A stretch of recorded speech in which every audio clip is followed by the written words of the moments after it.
In a faraway land, tucked among the great hills and wide forests, there once lived a powerful king named Omenma. His rule was strong and his people feared him deeply.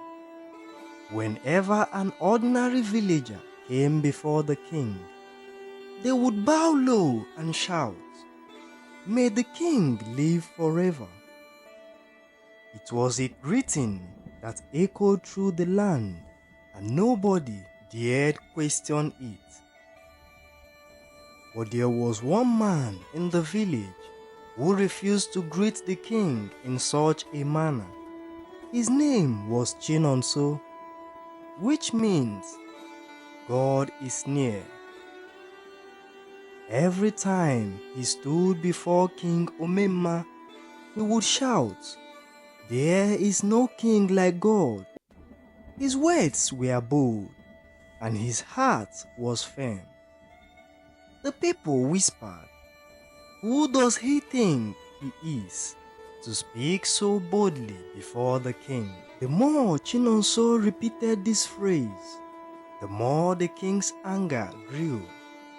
How dare an ordinary man challenge his authority?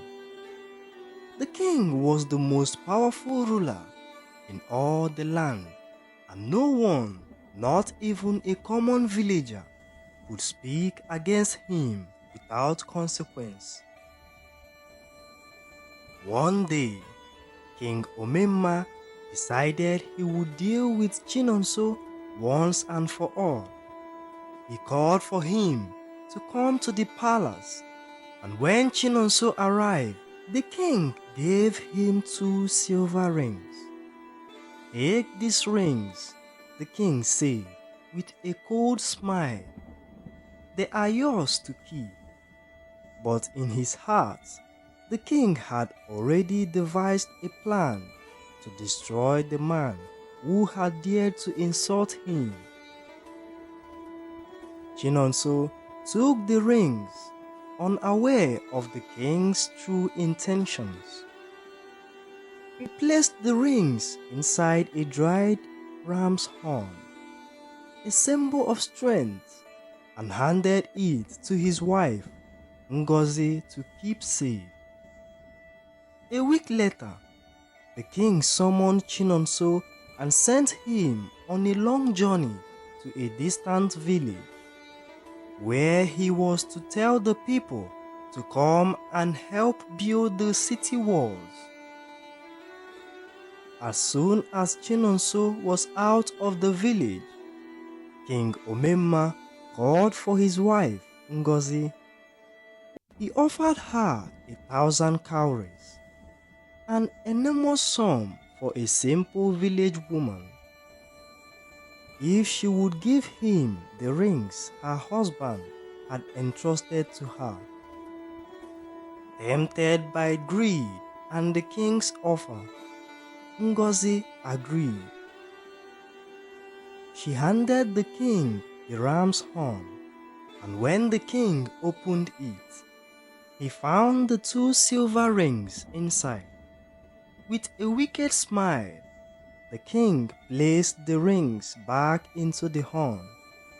He handed it to his servants and ordered them to throw it far into the lake. The servants obeyed. As they threw it, the horn sank into the lake. A great fish swam by and swallowed it whole. On his way back, Chinonso had passed a nearby lake where he had noticed some fishermen at work. He stopped by to join them for a while, and together they cast their nets. His aim was simple: to bring a fresh catch for his family. As the day wore on, Chinonso pulled in a huge fish, and with it, the surprise of his life: the horn that the king had thrown into the lake. Chinonso returned home from his journey, he greeted his wife and asked, "Where are the rings the king gave me to keep?" Ngozi, her face troubled, replied, "I cannot find them." Chinonso's heart sank. He was both disturbed and disappointed. How could they have disappeared? Just then, as they were talking, a royal messenger arrived at their door. "The king demands your presence at once," he declared. Chinonso set off immediately for the palace.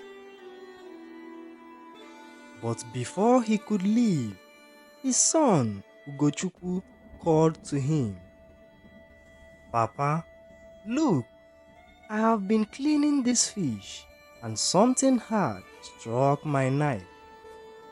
Ugochukwu pulled out the ram's horn from the fish's belly, and when Chinonso opened it, he found the 2 silver rings safely inside.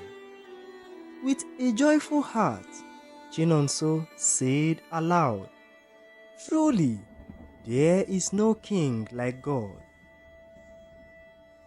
When Chinonso arrived at the palace, he greeted the king in his usual manner. "There is no king like God." The king, furious at his boldness, demanded, "Where are the rings I gave you?" He signaled to his guards to surround Chinonso and seize him if he didn't provide the ring entrusted to him. But Chinonso remained calm. He reached under his robe and pulled out the horn, handing it to the king.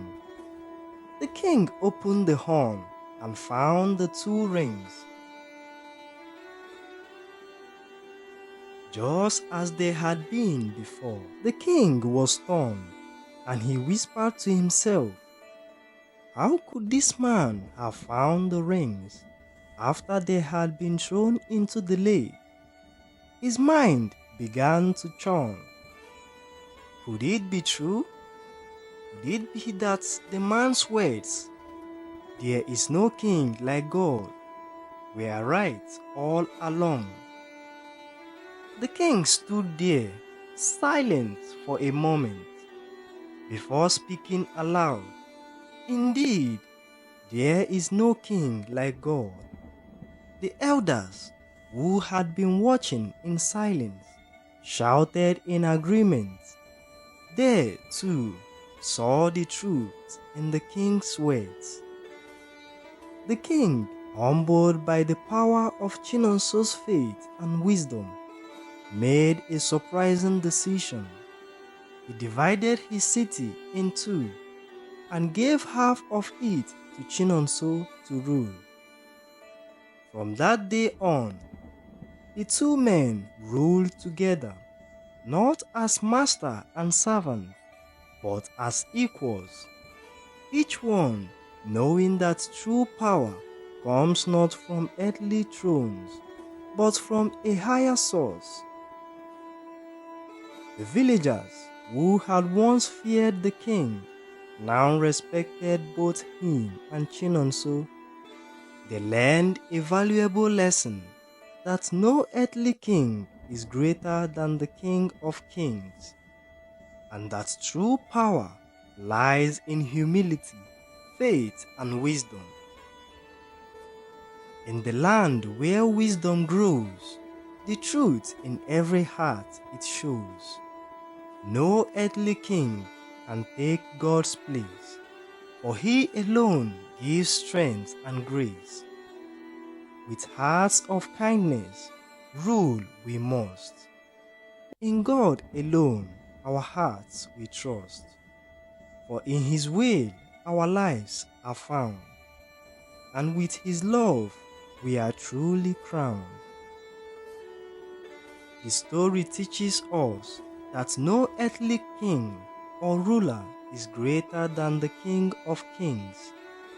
True power comes not from the pride or earthly wealth, but from humility, faith, and trust in God. When we live in truth and integrity, no force on earth can take away our strength. If you have enjoyed this story, share it with your friends and loved ones. Let the wisdom of this tale spread far and wide. Share and spread the word. Let the whole world hear this voice of truth.